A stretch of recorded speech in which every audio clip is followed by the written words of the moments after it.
So again, thanks for taking the time to attend.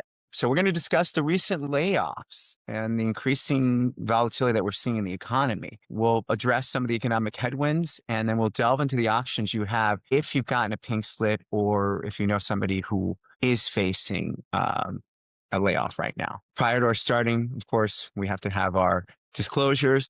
I work with Osaic Wealth. Amenity Wealth is a DBA for my company, but we clear through Osaic and through Pershing. Osaic Wealth is separately owned. We have other entities for insurance and for advisory services. So enough of that. So according to the Bureau of Labor Statistics, 1.7 million of us were laid off or discharged in just August of this year. Now, that's actually, I'm sorry, from January to August. And no, just August. 13.8 million layoffs from January to August. So that's the highest level since 2020. And it's 4.6% higher than August of last year. And 4.6 is actually a magic number because that's what our unemployment rate is right now. Now, of all the layoffs, we keep hearing AI, AI, AI. And yes, indeed, it's having an impact and we're starting to see it. It's hard to quantify that impact though, especially since most of the layoffs and discharge rate happened in the construction industry, which also begs the question, are we heading into recession? Because construction is one of the leading indicators we use for that.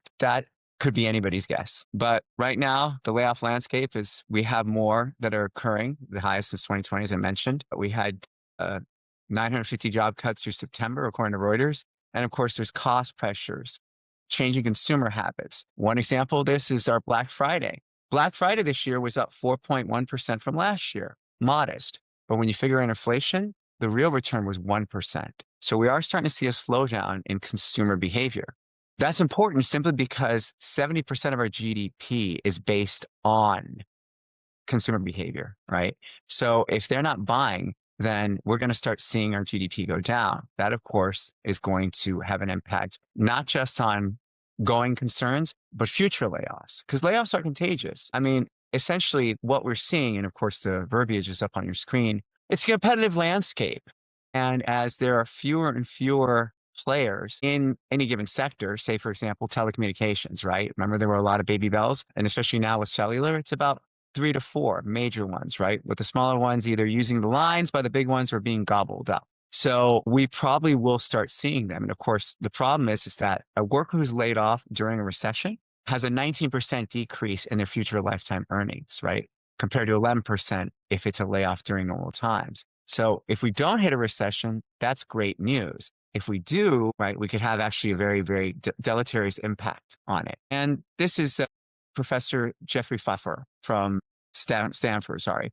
And basically saying that layoffs are contagious. Why? Makes sense. If I'm AT&T and I'm laying off a bunch of people, Verizon's going to notice that and say, well, I better follow suit because they're going to lower their costs going forward. Their margins are going to increase. They're going to become more competitive.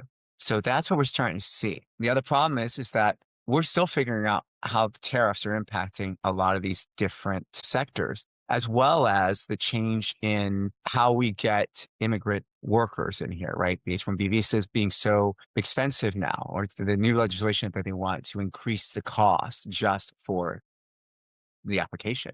So that's going to slow that down. So unfortunately, a lot of the tech jobs that are highly competitive and in the AI space, which is the fastest growing space, those are the ones experiencing headwinds right now with hiring. Now, if you do get a pink slip, what should you do? Well, the first thing is you need to take a breather, right? This affects everybody. Psychological studies have shown that the stress on your system is similar to a death in the family, right? There's a lot of anxiety that comes to this. So you want to take a step back and regroup, right? You probably want to talk to legal counsel. Now, one of the issues with that is that you might get some paperwork that has you sign just to get your severance. And sometimes they'll have a very short span that you'll have to get back to them. That can be challenging, but it might be worth it to weigh your legal options, right? Try to see if you can negotiate your layoff. A lot of these companies, they're not personal. Again, they're just trying to navigate the economic headwinds that they see right now and stay competitive with everything else that's going on, right? Especially their large competitors. There may be other options. Right? Now, and of course, you need to go on LinkedIn. LinkedIn is the social media for business that have open to work. Also look at Indeed, Career Builder, start scouring the internet, right? It's a lot more efficient nowadays than it used to be in the old days where you had to open up the want ads, circle these places and call them. Now an email is quicker. It's also easy to overlook. So try to get to know somebody in whichever company you're trying to get to. Could give you a leg up, right? So that's how you build connections. And that's exactly what you want to do. You want to reach out to old people, old friends, old colleagues that you haven't spoken to in a while and ask them, do you know of anything? Have you heard of anything? So now the question becomes, what are your options, right? What if you do get laid off? What can I do? So now accessing your retirement accounts is actually going to be one of the quickest ways to go about it. I realize that's not ideal. And of course, it's not ideal, but you have to really ask yourself, what do I need to do other than cut my expenses in order to keep myself afloat until I find the next job, right? Or until I find the next opportunity? And there are different ways of going about it. The problem is that unless you are generally 59 and a half or older, you'll get a 10% penalty if you take money out of your IRAs. Now, there are exceptions, right? Death, God forbid, if you pass away, your beneficiaries do not have to wait that time. Disability, we'll go into more detail with disability in a couple slides from now. K loans or hardship withdrawals, right? Those are also in slides that we're coming up to. Now, unreimbursed medical expenses and health insurance premiums while unemployed. Now, that's going to be very specific. So the way it reads is you have to be unemployed for about 12 weeks, right? And show proof of this for you to actually pay your premiums only for your healthcare costs while you're unemployed. Now, if you do have other healthcare costs, right, visiting the doctor that goes above just the premiums, those can be written off to, or rather, it's not written off, but they can be paid for with your retirement assets, if and only if there's 7.5% or more of your adjusted gross income. So, for example, if your adjusted gross income was, 100,000 and you had $10,000 worth of medical expenses, well, 7,500 is discounted, but that extra 2,500 you're able to take out of your IRA or your 401k, pay for it. Always keep in mind that unless it's a Roth, every single time you take out of a traditional IRA or traditional 401k or 403b or 457, it is taxable. It's taxable as ordinary income, right? Now, we also will talk about the substantially equal periodic payments or the 72T. Now, keep in mind, this list is not exhaustive, right? But right now, what we want to focus on is what's going to help you stay afloat if you find yourself in between jobs, right? Or laid off in this atmosphere. Now, disability. You can withdraw if you're disabled, right? And you avoid the 10% penalty. The problem is that it's not an easy standard to hit, right? The way what Social Security Administration has, they have a very high standard, right? And the process is, very specific as well. First, you need a physician certification, right? Has to be signed, written statement from your physician. Keep documentation. They're not going to ask you to keep it with your tax returns, right? But if you ever are audited, you do want to have this on hand, right? And of course, when you do file, there's an extra form you need, the Form 5329, which shows that you're taking this money out of here, out of your IRA 401k, and you are looking for an exemption from the 10% penalty. And once you put the reason, they'll trust you for it unless they think they can't. Now, that, of course, this is the problem with disability as well. Your IRA custodian, your 401k custodian, your 403b, they won't vouch for you. They're going to code it most likely as just a distribution with no known exception. Even though you have an exception, they're not going to police it. And that's not uncommon, right? I've seen it a lot, and with a lot of asset management firms, they only have three actually. Before 59 and a half, after 59 and a half, charitable distribution. And that's it. Everything else, it's up to you. It's between you, your tax advisor, and the IRS. If you have a letter from the Social Security Administration showing you're disabled, that's very strong evidence, right? As well as the required physician statement. Now, this is in your 401k or 403b or 457, any company organizational plan, right? Now, there are two methods of doing it. Now, if you're 55 or older, you can actually withdraw directly from your 401k and save yourself the 10% penalty. It's the one exception that the IRS has made when it comes to withdrawing funds from your retirement assets. Keep in mind, though, it's still going to be taxable. Unless it's Roth, it's still going to be taxable. And even if it's Roth, if you haven't held it 5 years of a minimum, also taxable. Again, very, very complex rules. I don't make them up. We just try to navigate them. Now, advantages. It's great. You have the money there that you can use. Unfortunately, it will be taxable, and there's a mandatory 20% withholding whenever you do these kind of withdrawals. This is aside from state withholding. So if you do want to do state withholding, that's on top of the mandatory. Now, if your marginal tax bracket is not hitting the 20% plus, you will likely get money back next year, right? But if you ask for $1,000, they will send you 800. So you have to kind of do the math and think, if I want to net 1,000, I have to ask for $1,222, right? So the other thing you do is you do a loan against your 401k. Now, the way this works is that they allow you to take a loan up to 50% of the value without hitting, well, actually to a maximum of 100,000, right? And it's not taxable. Now, one of the advantages is not taxable. It's a very low interest rate for the most part. A lot of people use this to try to pay off credit card debt that's going to be in the double digits, right? Now, and once you pay the principal and interest, that value goes back in your 401k. This is why you hear a lot of people say it's a loan to yourself. Not really, but I can see why they would say that. Now, there are some disadvantages. This could be something you could do before you leave, but check with your 401k holder beforehand, because some of them will say, if you leave, you have 90 days to pay it off. Otherwise, we're going to take it out of your 401k. It becomes a taxable event. Not all of them do that. Some of them do, right? If they don't, that loan does accrue, because if you're not paying it, it was something that they took directly from your paycheck. So if you're not paying it, then yeah, it's just going to accrue. Now, while the principal and interest is going to go back into your 401k, which is great, it's not invested at the time. So if the market does another 20% year, then you're not going to get that return. What's nice though is that it's not all gone. Now, the next thing you do are hardship withdrawals. These are tricky. And the problem why these are tricky is that every single provider, your qualified retirement plan provider, your third-party administrator, have little tweaks into how they define hardship withdrawals. First off, you have to be preemptive with them. So you have to go to them and say, I want to do a hardship withdrawal, and this is why. The IRS has not given us a lot of guidelines on this.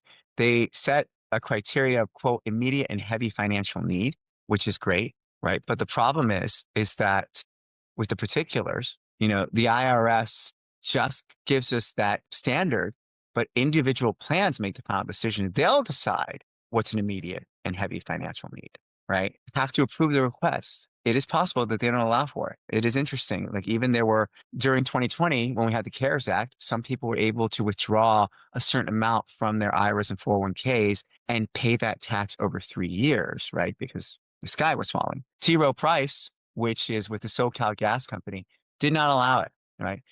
Same thing with the K for some aerospace. Extreme catch-up contributions you can make between 59 and 62 now, or 60 to 62. They did not decide to allow that. If you're working in those companies, you can't get those oversized contributions. So yeah, the IRS gives very little specificity on this other than a fairness standard. 401k provides for hardship distribution. It must provide specific criteria, right? So, it may provide only for medical or funeral expenses, but also obviously not the purchase of a principal residence or payment for tuition or education. Now, you can still pay from your 401k for tuition and education. However, and that's part of the 10% that you're waived for yourself, your spouse, child, or grandchild, still taxable though. So they do have a standard. That standard has to be across the entire plan, but it's not going to be across all plans. So if you have more than one 401k and one's a little bit more free and easy than the other one, you can always move one 401k into another. That way you have a greater pool, right? If you need it, if you need to hit that mark, or if you think, okay, I might be unemployed for a longer period than I thought. And one of the ones that are more popular are known as the 72T payments, right? Separate equal periodic payments. So the IRS allows you actually to start taking out of your IRA, or you're right, this is for IRAs specifically. And the only issue is that there are two criteria. You can take it either for the next 5 years or to 59 and a half, whichever is longer, right? So, for example, we have an example here. So let's say an investor starts a SEP program, separate equal periodic payments this year, 2025, on his 53rd birthday. Of course, the 5-year condition is going to be met in 2030. However, he's not going to hit 59 and a half for another 18 months. You have to continue to take them out for the next 18 months. Otherwise, right, until you reach 59 and a half, otherwise they will go back and tax you from $1, both the ordinary tax increase and the 10% penalty. So what's great is that you can be specific to one retirement account or several at once. So you don't necessarily have to aggregate these to take advantage of it. And there are different withdrawal options, fixed and variable. If you decide to take that option, I would indeed talk to a tax advisor, because you want to make sure that you maximize what you have, but you also want to make sure that if you start working again and it's a very, shall I say, a high income job, just know you're going to have some more income that you didn't count on. So you might want to look at other methods of offsetting that, right? Now, the disadvantage is, again, at least 5-year schedule. Calculations are not easy. That's why you do want your tax advisor to be there. And again, if any part of it's breached, 10% penalty from $1 plus accrued interest for the taxes deferred. They really come down hard on you for this one. I have clients that have done it and done it successfully. I haven't heard anybody having to do this 10% penalty yet, but as the country gets hungrier because of the debt and because of the layoffs, because layoffs, of course, mean less tax revenue, which means higher debt accrual, they're going to start taking money where they can. So be ready. Forewarned is forearmed, right?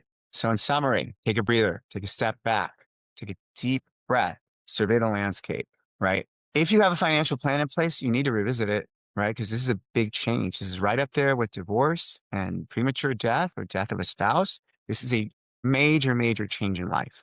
And it's recognized as so across the financial planning community. It should be treated as such, right?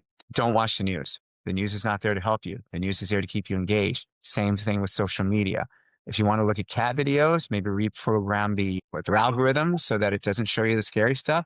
Do what you need to do. But keep in mind, that's what they're doing. They're going to keep you scared. That's how they keep you engaged, right? Second one is look at your current allocation, not just in your qualified retirement plan, right? But any IRAs you have, right? Make sure it fits in with your long-term goal, irrespective of what's happening out there now. Because what's unfortunate is that most of us need to reassess how we have placed our monies recently. There was a lot of FOMO.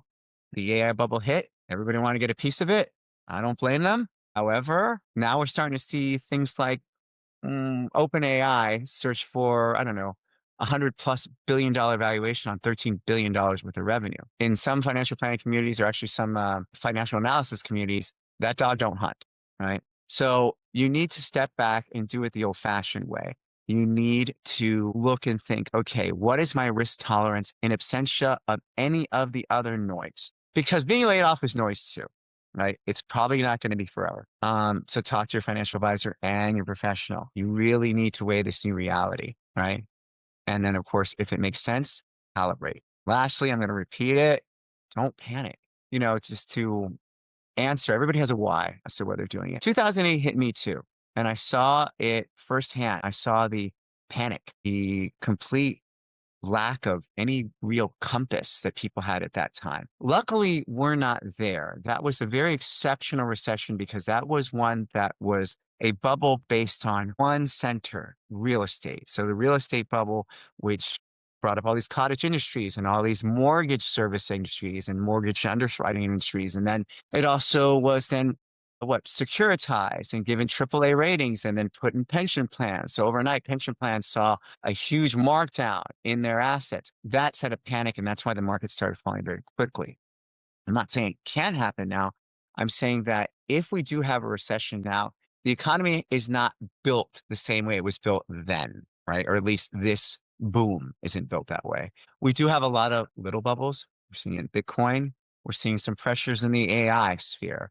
But we're also seeing resilience in the mid caps and some small cap values in the international and the emerging market values, places and sectors that are fairly priced using traditional methods, PE ratios, price to earnings ratios. Yeah, because earnings matter, right? And so do the multiple above earnings, right? I know it's been like 1999 all over again. Everybody was a genius. That can't last. So that does it. We did do it under 30 minutes. I'm sorry that we started late. My apologies to everybody who wasn't able to join because the link had issues. We're going to get to the bottom of it. We're going to make sure that everybody who registered gets a copy. Now, you all know how to reach me. If you don't, Boris.Castillo at amenitywealth.com. Office number is 562-822-5840. We're offering a complimentary review just to say, okay, this is where it was before. This is where we are now. And we make our best guess. Keep in mind, no matter where you do financial planning, all financial planning is based on linear projections, which is tough because we live in a non-linear world, right? It's kind of like the imposition of straight lines on a curved globe, right? It's going to have some problems. So you definitely want to revisit it, but you definitely don't want to panic. So I'm going to stop the share here and see if we have any questions. And right now, it doesn't appear that we have any. So with that, since we're already at 12:31, and I know we had a really rough start, I'm going to end it. Now, if you do have any questions afterwards, please feel free to call or email me. I'm here up until Christmas Eve. I'll be out of the office returning January 2nd. So I'll be reachable in the meantime. I won't be reachable then. In the meantime, Alex will be manning the ship for me. It's my associate. Please feel free to reach out to him. I want to thank you all for coming. And I hope this was at least a little bit informative. Thanks a lot. Have a great day.